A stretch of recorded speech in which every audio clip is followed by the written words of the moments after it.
The director of U.S. National Institute of Allergy and Infectious Diseases, Anthony Fauci, gave his final address after 50 years of government service. Much like his tenure, controversy erupted at Fauci's final address as well. Fauci's final White House press conference descended into chaos during the question-answer session. This after a journalist shouted a question out of order. The question was about the origin of COVID and what Fauci had personally done to investigate this issue. Many journalists then started shouting similar questions at Fauci.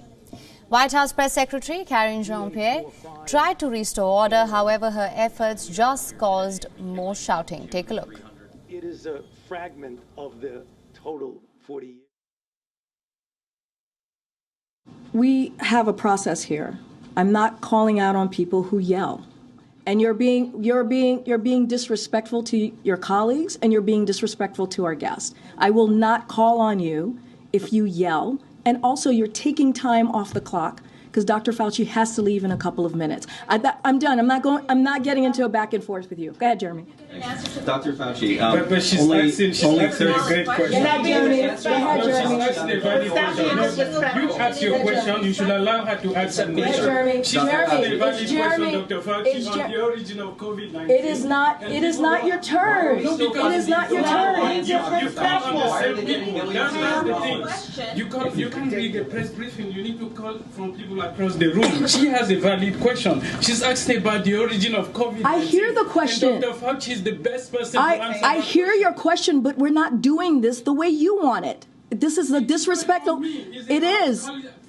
I'm done. Simon, I'm done. Simon, I'm done. I'm done with you right now. Go ahead. Go ahead. Go ahead. You're taking time away from your colleagues.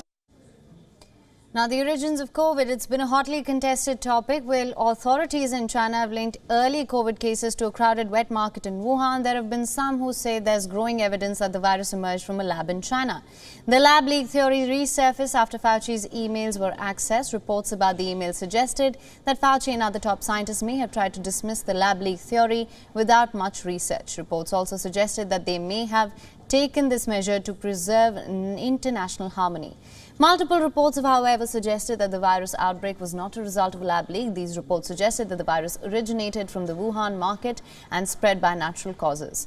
China has also repeatedly denied the lab leak theory. To strengthen China's stance, WHO report in June also dismissed this theory. They said that it was highly unlikely for the virus outbreak to have come out of a lab. However, they did say that they will remain open to any evidence in the future. The lab leak theory again resurfaced last month. This came when a Republican senator's report pointed to lab leak as the most likely cause of the outbreak. The report said that the pandemic was caused by research-related incident in China. The report pointed to safety lapses. They said that there was a lack of concrete evidence to show natural origin of the outbreak. WION is now available in your country. Download the app now. Get all the news on the move.